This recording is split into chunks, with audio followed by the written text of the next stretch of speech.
الحمدللہ رب العالمین الصلاۃ والسلام علی اشرف الانبیاء والمرسلین اما بعد رب اشرح لی صدری ویسر لی امری واحلل عقدۃ من لسانی یفقہوا قولی۔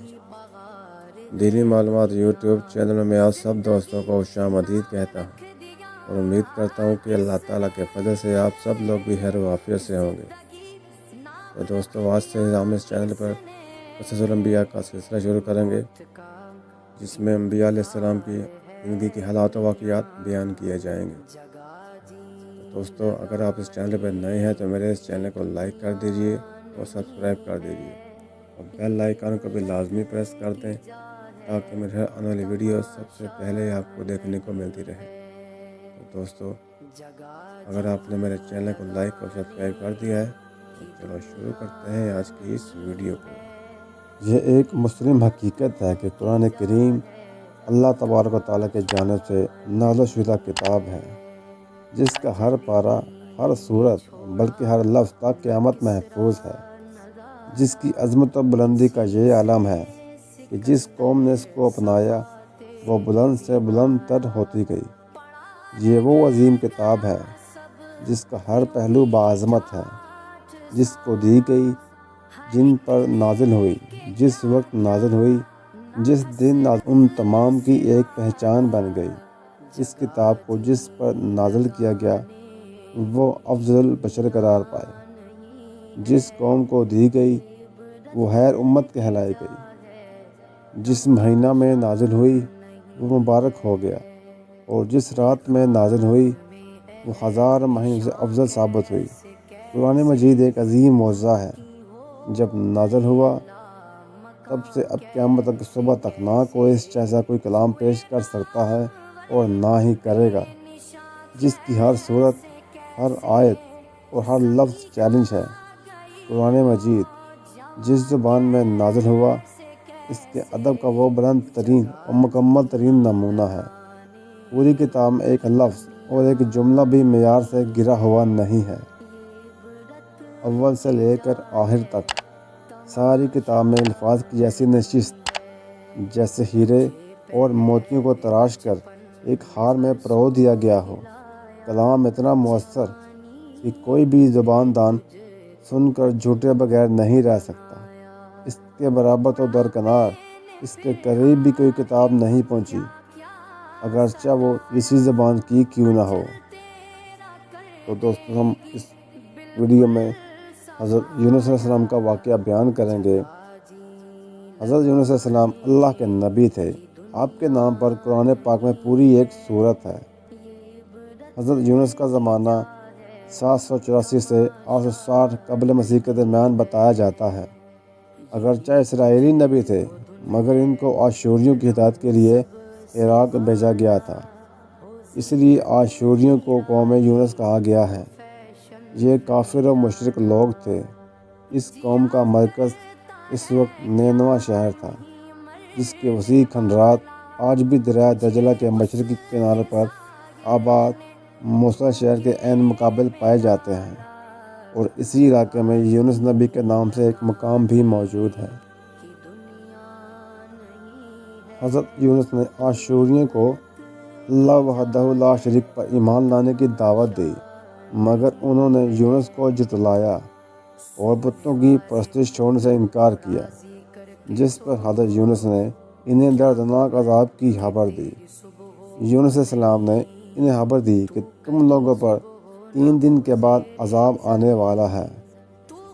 یہ سن کر شہر کے لوگوں نے آپس میں یہ مشورہ کیا کہ یونس علیہ السلام نے کبھی کوئی جھوٹی بات نہیں کہی ہے، اس لیے یہ دیکھو کہ اگر وہ رات کو اس شہر میں رہیں تب تو سمجھ لو کہ کوئی خطرہ نہیں ہے، اور اگر انہوں نے اس شہر میں رات نہ گزاری تو یقین کر لینا چاہیے کہ ضرور عذاب آئے گا۔ رات کو لوگوں نے یہ دیکھا کہ یونس علیہ السلام شہر سے باہر تشریف لے گئے، اور واقعی صبح ہوتے ہی عذاب کے آثار نظر آنے لگے کہ چاروں طرف سے کالی بدلیاں نمودار ہوئیں اور ہر طرف سے دھواں اٹھ کر شہر پر چھا گیا۔ یہ منظر دیکھ کر شہر کے باشندوں کو یقین ہو گیا کہ عذاب آنے والا ہی ہے۔ تو لوگوں کو یونس علیہ السلام کی تلاش و جستجو ہوئی، مگر وہ دور دور تک کہیں نظر نہیں آئے۔ اب شہر والوں کو اور زیادہ خطرہ اور اندیشہ ہو گیا۔ چنانچہ شہر کے تمام لوگ خوف خداوندی عز و جل سے ڈر کر کانپ اٹھے، اور سب کے سب عورتوں، بچوں بلکہ اپنے مویشیوں کو ساتھ لے کر اور پھٹے پرانے کپڑے پہن کر روتے ہوئے جنگل میں نکل گئے، اور رو رو کر صدقے دل سے یونس علیہ السلام پر ایمان لانے کا اقرار و اعلان کرنے لگے۔ شوہر بیوی سے اور مائیں بچوں سے الگ ہو کر سب کے سب استغفار میں مشغول ہو گئے، اور دربار باری میں گر گرا کر گریہ زاری شروع کر دی۔ جو مظالم آپس میں ہوئے تھے ایک دوسرے سے معاف کرانے لگے، اور جتنی حق تلفیاں ہوئی تھیں سب کی آپس میں معافی تلافی کرنے لگے، غرض سچی توبہ کر کے خدا عز و جل سے یہ عہد کر لیا کہ یونس علیہ السلام جو کچھ خدا کا پیغام لائے ہیں ہم اس پر صدقے دل سے ایمان لائے۔ اللہ تعالیٰ کو شہر والوں کی یہ بے قراری اور مخلصانہ گریہ زاری پر رحم آیا، اور عذاب اٹھا لیا گیا۔ ناگہاں دھواں اور عذاب کی بدریاں رفع ہو گئیں، اور تمام لوگ پھر شہر میں آ کر امن اور چین کے ساتھ رہنے لگے۔ یہ عاشوراء یعنی 10 محرم کا دن تھا۔ ادھر حضرت یونس 32 نباہے اس انتظار میں تھے کہ اب اس قوم پر عذاب نازل ہوگا۔ اس کے توبہ استغفار کا حال ان کو معلوم نہ تھا۔ جب عذاب اٹھا لیا گیا تو ان کو فکر ہوئی کہ مجھے جھوٹا قرار دے دیا جائے گا، کیونکہ میں اعلان کر چکا تھا کہ 3 دن کے بعد عذاب آ جائے گا۔ اس قوم میں قانون یہ تھا کہ جس شخص کا جھوٹ معلوم ہو اور وہ اپنے کلام پر کوئی شہادت پیش نہ کرے تو اس کو قتل کر دیا جاتا تھا۔ حضرت یونس کو فکر ہوئی کہ مجھے جھوٹا قرار دے کر قتل کر دیا جائے گا۔ انبیاء ہر گناہ سے معصوم ہوتے ہیں، مگر انسانی فطرت و طبیعت سے جدا نہیں ہوتے۔ اس وقت حضرت یونس کو طبعی طور پر یہ ملال ہوا کہ میں نے بحکم الہی اعلان کیا تھا، اور اب میں اعلان کی وجہ سے جھوٹا قرار دیا جاؤں گا، اور اپنی جگہ واپس جاؤں تو کس منہ سے جاؤں، اور قوم کے قانون کے مطابق قتل کیا جاؤں۔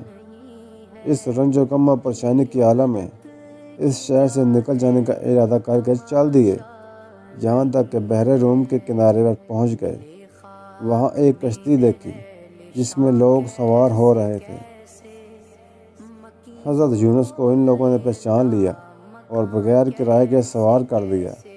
کشتی روانہ ہو کر جب وسط دریا میں پہنچ گئی تو اچانک ٹھہر گئی، نہ آگے جاتی نہ پیچھے جاتی۔ کشتی والوں نے منا دی کہ ہماری اس کشتی میں من جانب اللہ یہی شان ہے کہ جب اس میں کوئی ظالم گناہ گار بھاگا ہوا غلام سوار ہو جاتا ہے تو یہ کشتی خود بخود رک جاتی ہے۔ اس آدمی کو ظاہر کر دینا چاہیے تاکہ ایک آدمی کی وجہ سے سب پر مصیبت نہ آئے۔ حضرت یونس اٹھے کہ وہ بھاگا ہوا غلام اور گناہ گار میں ہوں، کیونکہ اپنے شہر سے غائب ہو کر کشتی میں سوار ہونا ایک طبعی خوف کی وجہ سے تھا، بإذن اللہ نہ تھا۔ اس بغیر اذن کے اس طرف آنے کو حضرت یونس کی پیغمبرانہ شان نے ایک گناہ قرار دیا کہ پیغمبر کی کوئی نقل و حرکت بلا اذن کے نہ ہونی چاہیے تھی۔ اس لیے فرمایا کہ مجھے دریا میں ڈال دو، تم سب اس عذاب سے بچ جاؤ گے۔ کشتی والے اس پر تیار نہ ہوئے، بلکہ انہوں نے قرآن اندازی کی تاکہ قرآن جس کا نام نکلے اس کو دریا میں ڈالا جائے۔ اتفاقاً قرآن میں حضرت یونس کا نام نکلا۔ ان لوگوں کو اس پر تعجب ہوا تو کئی مرتبہ قرآن اندازی کی، ہر مرتبہ بحکم قدرت حضرت یونس کا نام آتا رہا۔ دوسری طرف ایک بہت بڑی مچھلی بحکم خداوندی کشتی کے قریب منہ پھیلائے ہوئے لگی ہوئی تھی کہ یہ دریا میں آئیں تو ان کو اپنے پیٹ میں جگہ دوں۔ جس کو حق تعالیٰ نے پہلے سے حکم دے رکھا تھا کہ یونس کا جسم تیرے پیٹ میں اندر رکھا جائے گا، یہ تیری غذا نہیں بلکہ ہم نے تیری پیٹ کو اس کا مسکن بنایا ہے۔ حضرت یونس دریا میں گئے تو فوراً اس مچھلی نے منہ میں لے لیا۔ حضرت یونس اس مچھلی کے پیٹ میں 40 روز رہے۔ یہ ان کو زمین کی تہہ تک لے جاتی اور دور دراز کی مسافتوں میں پھراتی رہتی۔ بعض حضرات نے 7 اور بعض نے 5 اور بعض نے ایک دن کے چند گھنٹے مچھلی کے پیٹ میں رہنے کی مدت بتلائی۔ اس حالت میں حضرت یونس نے یہ دعا کی، لا الہ الا انت سبحانک انی کنت من الظالمین۔ اللہ تعالیٰ نے اس دعا کو قبول فرما لیا اور بالکل صحیح سلامت حضرت یونس کو دریا کے کنارے پر ڈال دیا۔ مچھلی کے پیٹ کی گرمی سے ان کی بدن پہ کوئی بال نہ تھا۔ اللہ تعالیٰ نے ان کے قریب ایک کدو کا درخت اگا دیا۔ اس کے پتے چوڑے ہوتے ہیں، اس کے سائے میں انہیں ڈھانپ دیا گیا تاکہ ہوا سے اذیت نہ پہنچے، اس لیے کہ یونس علیہ السلام کے جسم سے جلد اتر گئی تھی، پھر اس سے خوشبو بھی آتی تھی۔ اس خوشبو نے انہیں فرحت بخشی۔ کدو کی خوشبو میں ایک خصوصیت یہ بھی ہے کہ حشرات کو دور رکھتی ہے۔ اللہ تعالیٰ نے انہیں خصوصیات کی وجہ سے ایک بیل دار درخت کا انتخاب فرمایا تھا تاکہ آپ ہر طرح کی تکلیف سے محفوظ رہیں۔ اس کے پتوں نے ان پر سایہ کر دیا۔ پھر اللہ تعالیٰ نے ایک جنگلی بکری کو حکم دیا، وہ آپ کے قریب آتی اور آپ کے سر کے اوپر اپنی ٹانگیں پھیلانے ہوئے کھڑی ہو جاتی۔ اس طرح اس کے تھن آپ کے منہ میں چلے جاتے اور آپ ان سے خواہش کے مطابق دودھ پیتے۔ یہ تھا یونس علیہ السلام کا کھانا اور پینا۔ رفتہ رفتہ آپ کی حالت بہتر ہو گئی، آپ توانا اور تندرست ہو گئے، پھر آپ اٹھنے کے قابل ہو گئے، اور یہ سب اللہ تعالیٰ کی مہربانی سے ہوا۔ جب آپ کی صحت لوٹ آئی تو اللہ تعالیٰ نے آپ کو حکم دیا اپنے شہر نینوا جائیں اور قوم میں رہ کر ان کی رہنمائی کریں۔ آپ شہر واپس آئے۔ قوم نے جب انہیں دیکھا تو بے حد خوشی کا اظہار کیا اور آپ کی رہنمائی میں دنیا اور آخرت کی کامیابی حاصل کرنے میں لگ گئے۔ اس طرح پوری قوم آپ پر ایمان لے آئی۔ قرآن کریم کی سورۃ نساء، سورۃ انعام، سورۃ یونس، سورۃ انبیاء، سورۃ صافات اور سورۃ قلم میں یونس علیہ السلام کے نام کا ذکر آیا ہے۔ اللہ تعالیٰ ہم سب کو عمل کی توفیق عطا فرمائے، آمین۔ وآخر دعوانا ان الحمد للہ رب العالمین۔ تو دوستو، اگر یہ ویڈیو آپ کو اچھی لگی تو کائنڈلی میری ویڈیو کو لائک کر دیں اور اس کو آگے بھی شیئر کر دیں، اور میرے چینل کو بھی سبسکرائب کر دیں اور اس کو بھی آگے شیئر کر دیں تاکہ یہ معلومات باقی لوگوں تک بھی پہنچ سکیں۔ تو انشاءاللہ ملتے ہیں اگلی بار پھر کسی نئی ویڈیو کے ساتھ۔